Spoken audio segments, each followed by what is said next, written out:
Represent communities, mayors that represent communities that really need this agenda enacted.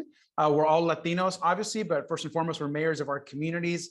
We care about the future of the country and the future, certainly, of our cities. The Build Back Better agenda, we know, is not only incredible news for the country, but it's great news for cities and it's great news for Latino communities. We know that right now, over 21% of Latino families, of the Latino community, are living in poverty. This is not something that is acceptable to us in our communities, and certainly nationally, there's a lot of investment that needs to happen for our Latino communities. We know that if you look back over the last 10 years, particularly in the last administration, you've seen a lot of tax cuts for large corporations. You've seen a lot of wealth accumulated to billionaires. And we know that as a community, we want working people, we want families that are struggling, we want middle-class folks to receive tax cuts, to receive childcare credits, to be able to get their kids to community college, to have access to a quality education, to ensure that we're supporting programs around climate justice and access to clean water and good roads and streets for our community. So this is what the Build Back Better agenda is all about. And us as mayors are here to really promote and talk about why these plans, this proposal by President Biden would be good for cities like Long Beach and so many of the others that you're going to hear about today. I want to just take a moment and just note that we know that right now there is enormous wealth and enormous amount of support for those at the very top, for corporations at the very top.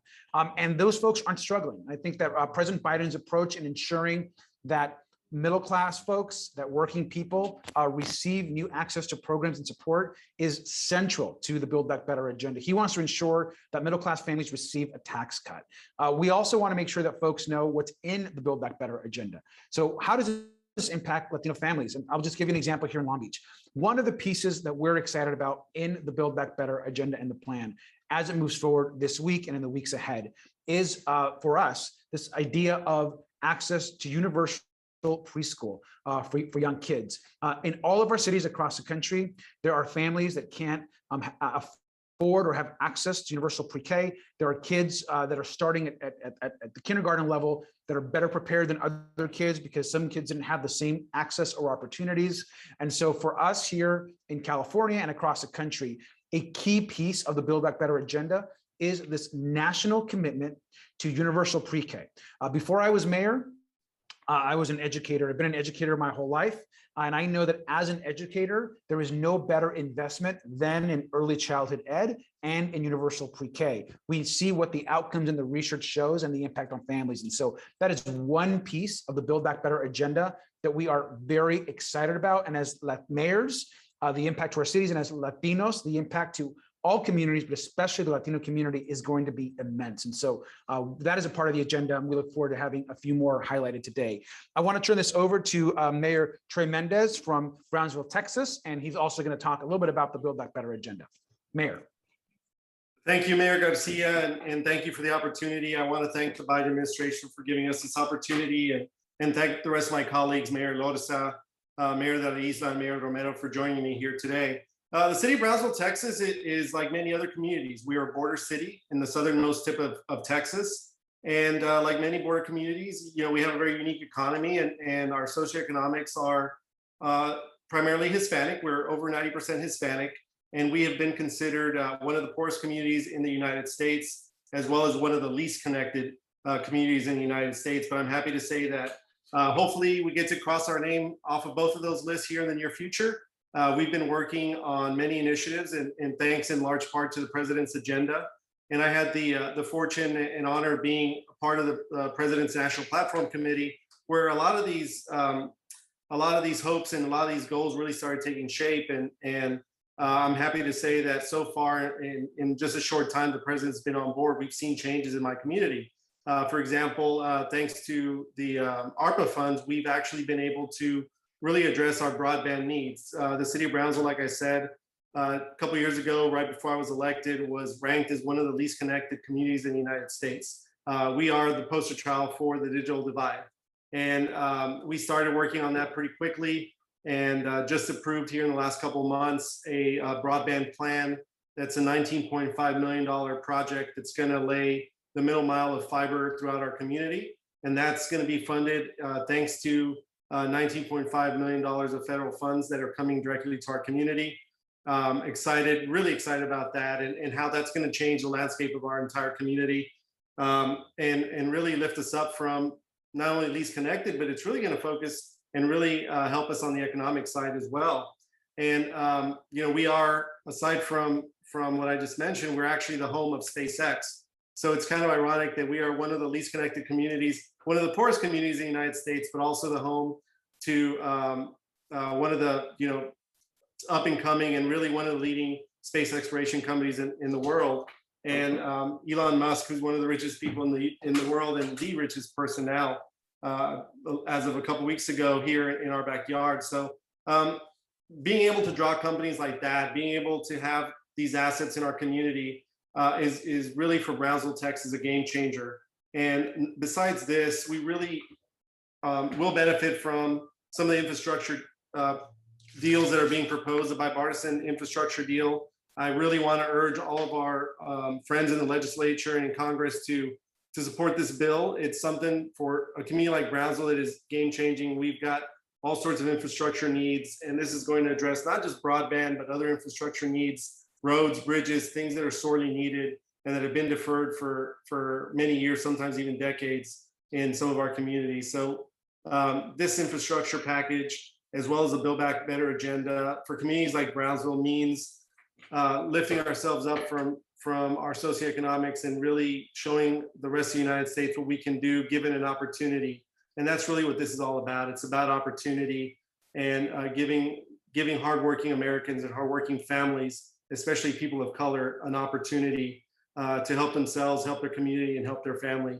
So with that, I want to turn it over to our next mayor, Mayor Regina Romero from Tucson, Arizona. And for those of you that don't know Mayor Romero, she was elected in 2019 and was the first ever female mayor of Tucson and one of the first Hispanic mayors in a long time. So Mayor Romero, thank you so much. Thank you so much, Mayor Mendez. Really appreciate being in the presence of my fellow mayors and such an amazing group of mayors that really understand and wholeheartedly put their interest and their time in our respective communities. Being the first Latina mayor of the city of Tucson and first woman ever in the history of our city of Tucson. What I had to do really, besides my 12 years of service on the council, on the Tucson Council, was really tap into the interests of Tucsonans in our city when I first ran for mayor in 2019. One of the most important issues that Tucsonans told me in our campaign that they were interested in and very concerned about was the effects of climate change in our city. The city of Tucson is the third fastest warming city in the country. The second fastest warming city is in Arizona City, Phoenix, Arizona. So we see directly the effects of climate change in Arizona and here in the city of Tucson. In 2020, besides a global pandemic, we had the driest year on record. In 2020, deaths associated with heat rose to 697, up from 248 deaths the previous year. We saw wildfires throughout Arizona, including here in Tucson.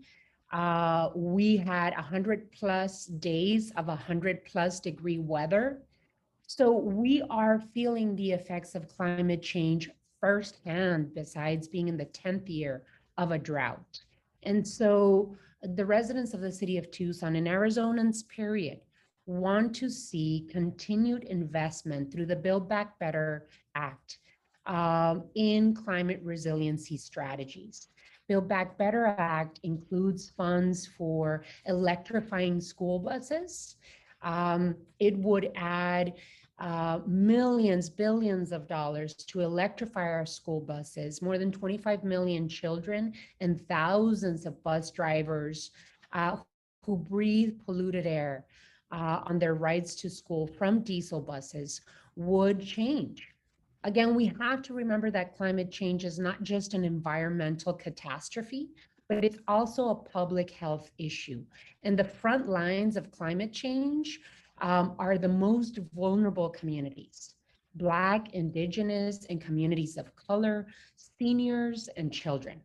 And so we've got to invest in a strategy that will remove these incidences, especially Hispanic, Latino communities, Black communities throughout the country. We live closest to brownfields. We are at the front lines of tainted water, and the Build Back Better Act would invest in remediating brownfields and Superfund sites. It also would invest in weatherizing homes, in remediating, creating infrastructure that will help with these huge incidents of climate change, flooding, and fires that affect Latino communities and Black and Indigenous communities at higher rates. So it's very important that we continue supporting, as mayors, the investment in climate resiliency strategies that will help Latino, Black, and Indigenous communities in being able to prepare and become resilient communities to the effects, not just the environmental effects, but also the health effects of what climate change is doing to our communities. And I'm leading here in Tucson, Arizona, on finding strategies, water harvesting, planting 1 million trees by 2030, passing a climate emergency declaration for our city, setting a goal of 2030 to net zero emissions in the city of Tucson. But cities cannot do it alone. We need the investment and the support of the federal government, because even though as mayors we're the front line of acting fast and nimbly in terms of preparing our cities for climate resiliency, it takes billions of dollars and millions in each and every one of our cities to be able to prepare our cities for climate resiliency. All of the other issues that my fellow mayors have talked about: infrastructure, childcare, elder care, they affect our families in a very direct way. I could easily say, as a mother of 2 children, finding my way as a council member and being able to afford childcare meant the world in terms of me serving for the residents of the city of Tucson. Having an 80-year-old mother that, as Latinos, we hold on to our parents, right? We want my mother to stay living independently, and when she can't, that she would come and live with us.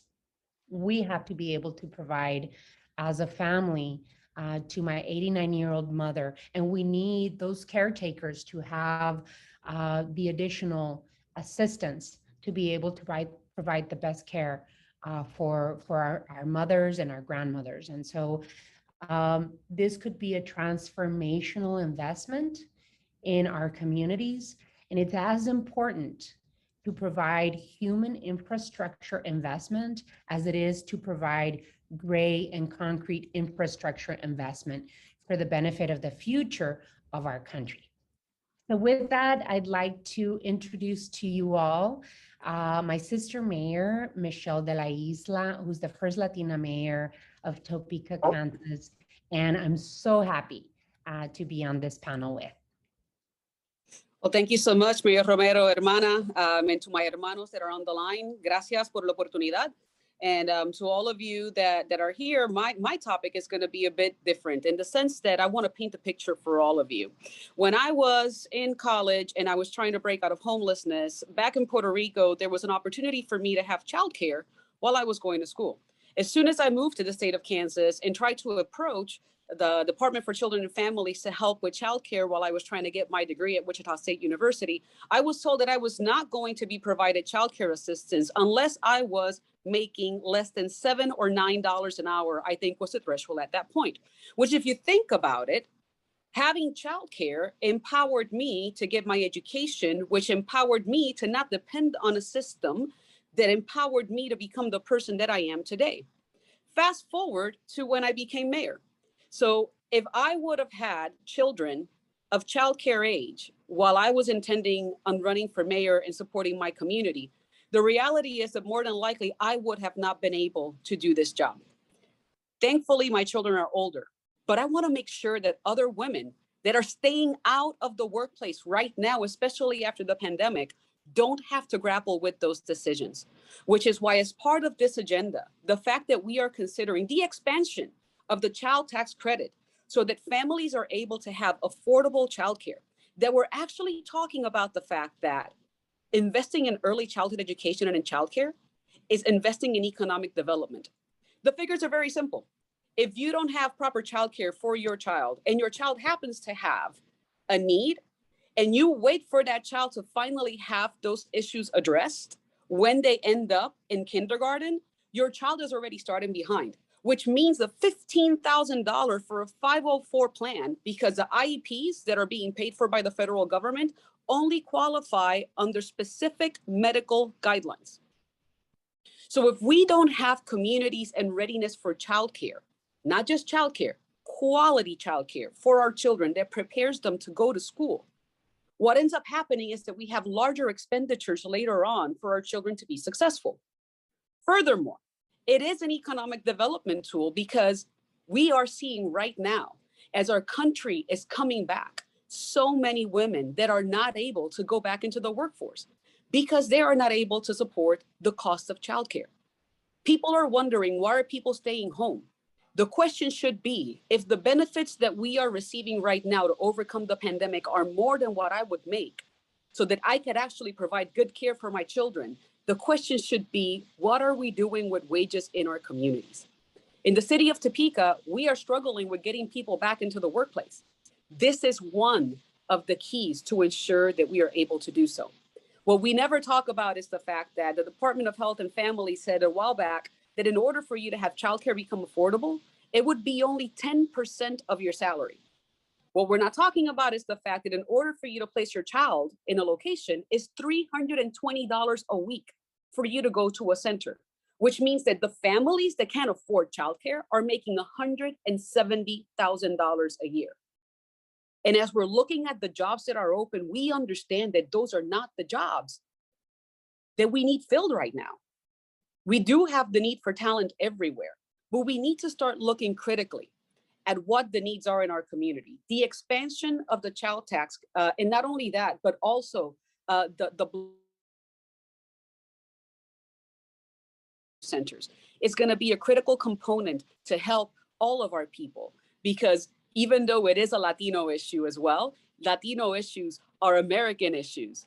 It's an issue that is impacting all of us and that is impacting our local economies. We need to figure out a way to ensure that we are using these funds. We have a once-in-a-lifetime opportunity to make a significant impact. And that is why I'm so grateful for the current proposals that we have under this administration to be able to ensure that women and single parents all across our country are able to send their children to proper childcare so that they can also go to work and their kids are able to be successful and become engines of our economy as well.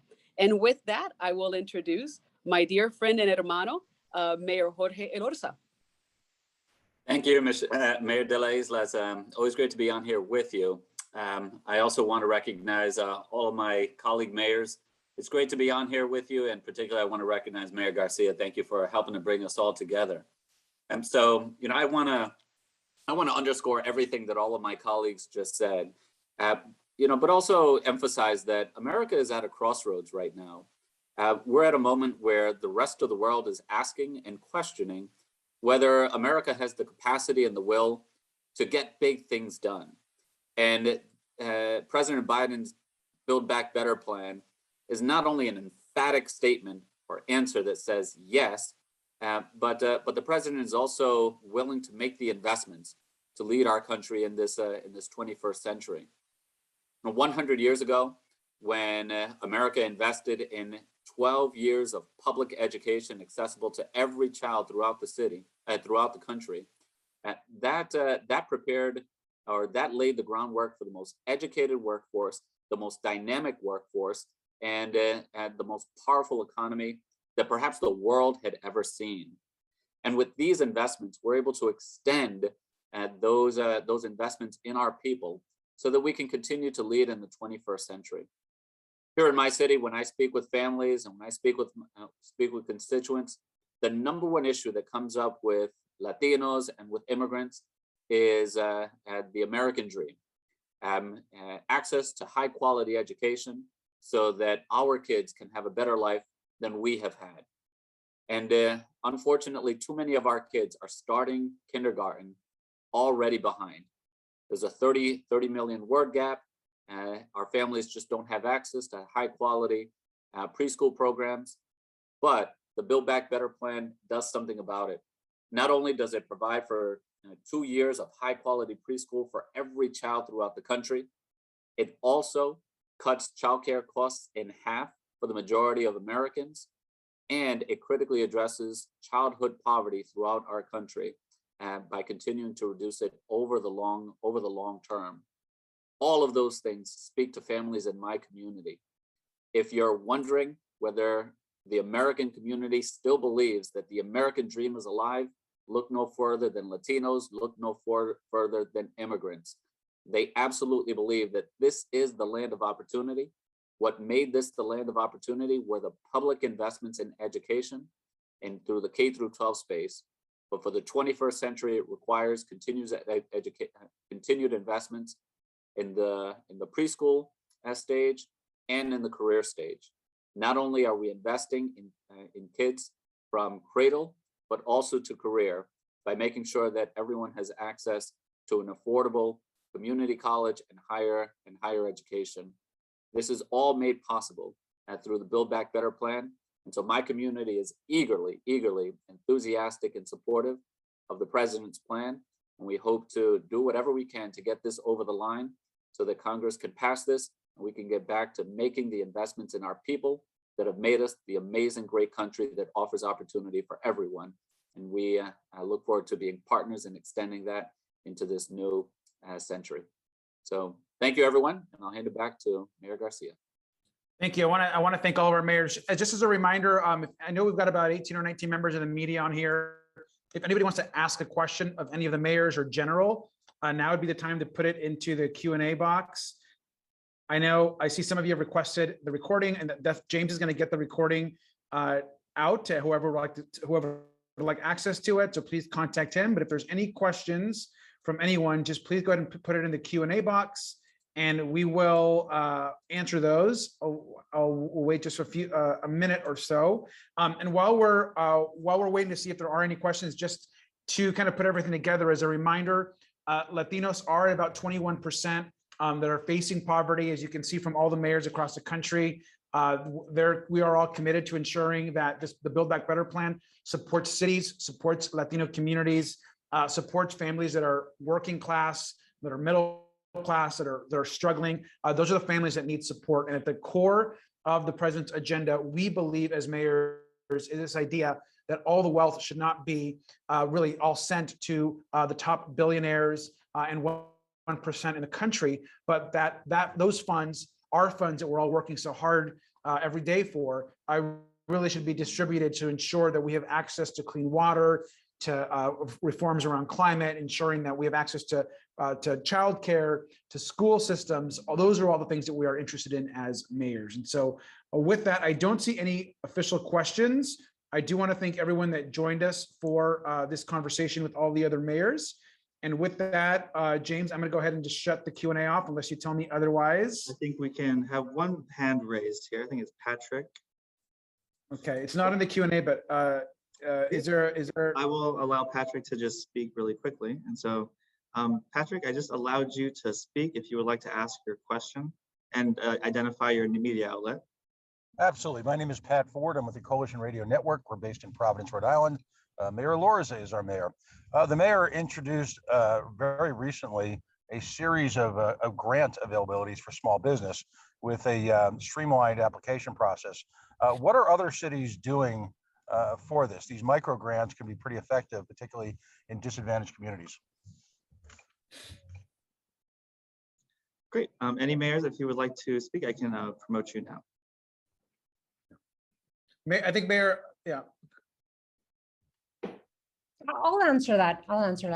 Mayor Garcia. Here in the city of Tucson, we've taken advantage both of the CARES fund, and we're planning now to use our ARPA funds to be able to reinvest back into either small businesses or working families, the arts and culture that was hit very heavily during the pandemic. And so through the CARES Act funds, we provided direct grants to small businesses to help up to $20,000 for small restaurants and small businesses to be able to keep them open. We did the same thing with working families, grants for working families, where they could pay their rent or their utilities, as well as helping with the arts and culture, all of those gig workers that lost their opportunity to make money. We invested in granting those funds out. With ARPA, we are looking at the possibility of continuing investing in small businesses, restaurants, gig workers. But we are looking at a longer term approach, a 4-year plan with ARPA funds. And we're also investing heavily on youth programming, as well as violence interruption programs. We're seeing throughout the country that crime is going up, especially homicides throughout the country, violence. And so we want to invest in transformational type of investments, working with our nonprofit organizations that already offer the social services to be able to expand those networks and invest in violence interruption through nonprofit, through youth employment, through apprenticeship programs, and working throughout the community to be able to provide that. I don't know if I answered your question. With the Build Back Better and the bipartisan infrastructure bills, we're hoping that we deal with infrastructure, with physical gray infrastructure, rebuilding our bridges and roads, as well as hopefully here in the city of Tucson, electrifying our transit buses and being able to electrify our bus transit systems, but also build other types of transit networks, like a bus rapid transit system, which the city of Tucson has not seen. And so on both sides, both on the infrastructure investment and the human infrastructure investment, it's going to be very important to keep us competitive as Arizonans, as Tucsonans, but also as a country. Because other countries are making these investments. And if we don't, we are going to be left behind as a country if we don't make the investments in education, in childcare, in elder care, and in climate resiliency strategies. Our economy is going to be hit, and the preparation of investing in children and their education, we're going to be left behind. So in so many different levels, yes, using grants for small businesses, for workers, for gig workers, but the macro level investment is what can be transformative for our country. Thank you for that. Topeka, we were on it, and we did it the way that we like to do things in our community, which is public-private partnerships. We ended up, when our small businesses were struggling, our community stepped up miraculously, and we leveraged all of the funds that were coming from the federal government, from the private government, and from the local government. We have a $5 million half-cent sales tax that we use for economic development. Some of those dollars were reallocated and deployed for community organizations and small businesses that did not qualify for any of the funds that were receiving the funding. So one of the things that we like to say in the mayor world is that we do a lot of R&D amongst each other. We rip off and duplicate from each other, and we do it gracefully and with a lot of joy. And one of the things that really helped, I think, all of us as mayors is the fact that our network is so strong, either throughout the U.S. Conference of Mayors or through Bloomberg Harper City Leadership, that got us all together on a regular basis. And we were able to capitalize on everybody else's ideas. So Jorge always has great ideas. Check out what Mayor Elorza is doing, and all of the mayors here. But we actually did do a pool of funds from private, federal, and local, so that we could make sure that our small businesses were going, because we all know that they are the backbone of our country. Thank you. Mayor Garcia, they asked in the chat if we could do that in Spanish. Yeah. I'll just add to that. El gobierno y industria privada siempre han trabajado en conjunto. En años pasados, el gobierno conectaba a los customers y a los negocios, construyendo puentes, aceras, carreteras, etcétera. Pero sabemos que hoy en día el negocio, las transacciones más y más se hacen por Internet. Y en este nuevo siglo tenemos que invertir en esas conexiones por el Internet. El alcalde Méndez habló de cómo su comunidad está expandiendo el Internet de alta capacidad, pero también estamos invirtiendo en estos grants de $2,500 y hasta un poco más, para que pequeños negocios puedan comprar las computadoras, comprar lo necesario para conectarse al Internet, dándole asistencia técnica para que aprendan cómo utilizar esta tecnología. Y a la misma vez cómo establecer una presencia por el Internet. Y todas estas inversiones son similares a lo que hemos hecho en el pasado, solo que adaptadas para este nuevo siglo. Y sin estos fondos del gobierno federal, sería casi imposible para la mayoría de nuestras ciudades hacer estas inversiones. Y esa es una pequeña parte de cómo estos fondos están apoyando y ayudando a los pequeños negocios directamente con el plan del presidente Biden. Y si se aprueba la medida que se está debatiendo en el Congreso, nuestra capacidad como líderes municipales aumentará casi el 100% de lo que podemos hacer para ayudar al pequeño comerciante. Thank you for that. I do have two questions also in the chat that I wanted to answer. And then James, let me know if there's any other questions that come in the other chat. Let me start with the first one. The first question is from Brandon Richardson. I'm just going to read it from Long Beach Business Journal. Mayor Garcia, the infrastructure bill includes $17 billion for the nation's ports. Can you talk about the importance of that aspect for Long Beach given the current congestion? So I'll just add, we're obviously in a national supply chain ports crisis right now that's happening specifically here in Long Beach and Los Angeles, also affecting the rest of the country pretty dramatically.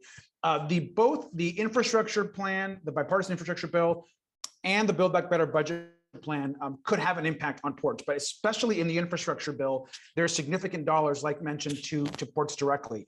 This would allow the Port of Long Beach to essentially work with the federal government directly, the Department of Transportation, on massive grants and funding projects for projects like electrification, rail projects, bringing in rail directly into some of the terminals, putting in green and sustainable projects to ensure that we're not worsening air pollution. And so those are some of the items. In addition, the port would be looking at, for example, looking for support for major dredging projects, The port's also looking for support, especially around container storage. One of the things that we're looking at in the future is how we build inland ports, as well as opportunities to store cargo in other places besides just the ports of Long Beach and Los Angeles. But the overall picture here is that we're looking at is investments in rail and modernization of terminals to ensure that we have the latest technology and the capacity to bring in this cargo. Then the second question I have here is from the Long Beach Press Telegram. Mayor Garcia, what specific investments such as or dollar amounts could Long Beach receive under the bill? Can you have a recording of the meeting? Yes, recording of the meeting. James will get the recording to the PT, to Pierce. The exact number for Long Beach or for any of the cities, we actually don't know yet, but it is going to be significant in the tens and tens of millions of dollars. It could be beyond that, depending the size of the package. In the infrastructure bill, there's money set aside not just directly to fund roads and bridges, but also different funds of money like ports, like airports, like rail projects. And so whether it's Long Beach or it's Providence or all across the country, you can have investments in these different pots of money of infrastructure. So you heard some of the mayors talk about streets and talk about rail. These are all projects that can be funded. We're also talking about funding of major climate resiliency projects, which are really, really important across the country. And as far as the Build Back Better budget reconciliation plan that is being debated right now, there is direct funding for all types of programs. So whether that is direct childcare funding, whether that is access to universal preschool, whether that's access to ensuring that people have the ability to expand healthcare options for them, particularly for seniors that are in Medicare. Those are all really important parts of all of the bills. And so those are some of what's in there to those two questions. And James, if there's no other questions. That is the final question we have in the queue. Okay, anyone else have another comment that of the mayors would like to add to that? Yes, so the only thing that I was gonna say is somebody had requested that we address some of these issues in Spanish. So if you don't mind, I'll be really quick. Absolutely, please. Just give, para la audiencia que habla español, queríamos asegurarnos que entendieran que el plan de reconstruir mejor es extremadamente importante. Y estamos hablando no solamente de los negocios, sino estamos hablando de la vida de las personas que trabajan día a día en este pueblo.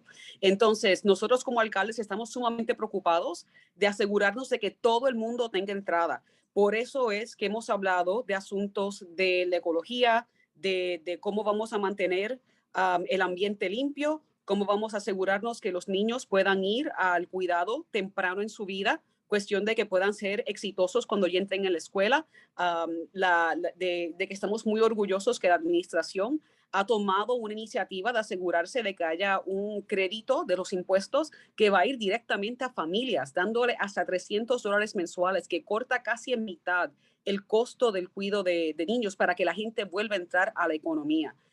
Estamos nosotros tratando de hacer inversiones con estos fondos para que podamos mover nuestras comunidades hacia adelante. Así que nosotros como alcaldes y como alcaldes latinos estamos muy orgullosos de que tenemos esta oportunidad que es histórica de poder usar estos fondos para hacer mejoría para todo el mundo, incluyendo nuestra gente. Muchas gracias. Sí, ¿otro alcalde quiere decir algo en español o? Sí, Mayor García, hay que dar también muy elocuente a la alcaldesa de la isla. También quería agregar la importancia de las inversiones que se pueden hacer, que pueden ser tremendamente transformativas para esta nación. En primer lugar, la infraestructura para poder agregar la inversión a la infraestructura gris, o sea, construcción de calles y sistemas de tránsito que tenemos que ver que nos va a mover al futuro como nación. Y la infraestructura humana que se tiene que ver para poder seguir como una nación líderes entre naciones. Necesitamos la inversión en la infraestructura humana, en educación, en maneras de movernos al futuro del tránsito, en los sistemas de resiliencia por el cambio climático. Todas estas razones, infraestructura gris, infraestructura humana, que pueden ser transformativas para nuestra nación, son importantes para las familias latinas en todo el país y para todas las familias de los Estados Unidos. Es importante que como alcaldes recibamos esa ayuda, esa inversión para poder seguir agregando a la calidad de vida y las oportunidades de nuestros niños. Muchas gracias. And I think, James, I think that wraps us up unless there's another question that I missed. So let me just thank everybody. Muchas gracias para todos que están acá con nosotros. And to all the mayors, thank you very much for joining us. We're here again to support the president's proposal. We know that's a big week in Congress for both the infrastructure bill and the negotiations around the budget reconciliation Build Back Better plan. So as mayors, Latinos, we are here to advocate what the impact is to our city. So thank you for joining us. And if you need a copy of the recording, you can contact James Ahumada in the office of the Long Beach mayor, and we'll get the recording out. And we want to thank the White House also for their engagement and their involvement. So thank you very much. Muchas gracias. Thanks to all the media that joined us. Thank you. What a pleasure. Thanks. Hi, everyone.